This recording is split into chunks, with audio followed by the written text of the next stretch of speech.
Modi ji rickshaw रोको रोको जल्दी रोको। ये बताओ तुम्हारे रिक्शे का कागज वगज सब सही है ना? और एक सामान क्या लाद के लेके जा रहे हो तुम? कोई स्मगलिंग का तो सामान नहीं है जो तुम कहीं लेके जाके बेच रहे हो? अरे इंस्पेक्टर साहब, मैं गरीब आदमी हूँ, बताओ भला मैं कैसे स्मगलिंग का सामान खरीद और बेच सकता हूँ? साहब मजदूरी करता हूँ, किसी तरह पेट पालता हूँ, रिक्शे पे सामान ढोता हूँ लोगों का, इसलिए 2 पैसे मिल जाते हैं। मैं कोई स्मगलिंग का सामान नहीं बेच रहा हूँ और मेरे रिक्शे का कागज तो बना हुआ है पर मेरे पास अभी नहीं है। क्या कह रहे हो मोदी जी? तुम्हारे पास रिक्शे का कागज नहीं है? इसका मतलब है रिक्शा चोरी का होगा और तुम माल भी चोरी का लेके आते हो। इसका मतलब तुम माल चुराते हो और उसके बाद बाजार में बेचते हो, यही तुम्हारा काम है। अब मैं समझा तुम क्यों बार बार धंधा बदलते रहते हो। अब तुम रंगे हाथ पकड़े गए हो, तुम चलो जेल। अरे इंस्पेक्टर साहब, मैं कहीं जेल वोल नहीं जाऊंगा, समझ गए? मैं कोई चोरी का माल नहीं खरीदता हूँ और ना ही रिक्शा मेरा चोरी का है। मेरे पास कागज है पर मैं कागज घर पे भूल आया हूँ। तुम यहीं पे ठहरो, मैं अभी कागज लेके आता हूँ, पर मैं जेल नहीं जाऊंगा। मोदी जी तुम मुझे बेवकूफ समझ रहे हो क्या कि मैं तुमको छोड़ दूंगा? तुम घर जाने के बहाने कहीं और चले जाओगे,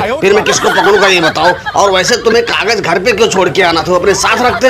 अब तुम चलो पहले जेल, उसके बाद वहाँ से कागज मंगाना। तुम यार वैसे ही चोर नजर आ रहे हो, तुम मुझको बेवकूफ समझ रहे हो। अरे इंस्पेक्टर साहब यार यकीन करो, मेरे शर्ट में कागज है। मैं सुबह तैयार हो रहा था, शर्ट में जल्दी भूल गया घर पे, उसी में कागज पड़ा हुआ है। अब देखो मैं सिर्फ बनियान और लुंगी में हूँ, शर्ट होता तो उसमें कागज पड़ा हुआ था। थोड़ा यकीन तो करो, यकीन करना सीखो इंस्पेक्टर साहब, ऐसे किसी के ऊपर इल्जाम मत लगाया करो। अच्छा चलो मैंने मान लिया कि तुम्हारा कागज तुम्हारे शर्ट में घर पे भूल गए, पर ये मत कह देना कि इस माल का कागज नहीं है। चलो इस माल का कागज ही दिखा दो। अगर जो तुम सच्चे हो तो माल का कागज दिखाओ और नहीं तो चलो जेल। अरे इंस्पेक्टर साहब, भला मैं माल का कागज कहाँ से दिखाऊंगा? मैं माल थोड़ी ना खरीदता बेचता हूँ, मैं तो सिर्फ माल ढोता हूँ। माल जो इसका कागज तुम्हें देखना है तो दुकानदार के पास जाओ, वो तुम्हें कागज दिखाएगा। बड़े अजीब आदमी हो यार तुम तो, हर वक्त फंसाने में लगे रहते हो। अच्छा इसका मतलब अब तुम्हारे पास माल का भी कागज नहीं है। जब तुम्हारे पास माल का कागज नहीं है तो तुम माल लाद कैसे लिए?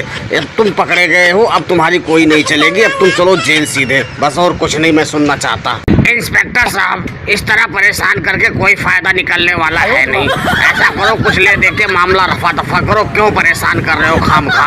अरे मोदी जी मैं इतनी देर से तुमको क्या समझा रहा था पर तुम समझ ही नहीं रहे थे। चलो अब समझ गए हो तो लाओ 1000 रुपए और जाओ, तुम भी जाओ और मैं भी जाऊँ। वैसे इंस्पेक्टर साहब 1000 रुपए ज्यादा हैं, पर लो 1000 रुपए तुम रख लो और मेरी जान छोड़ो। दोस्तों वीडियो पसंद आई हो तो वीडियो को लाइक और सब्सक्राइब करना ना भूलें।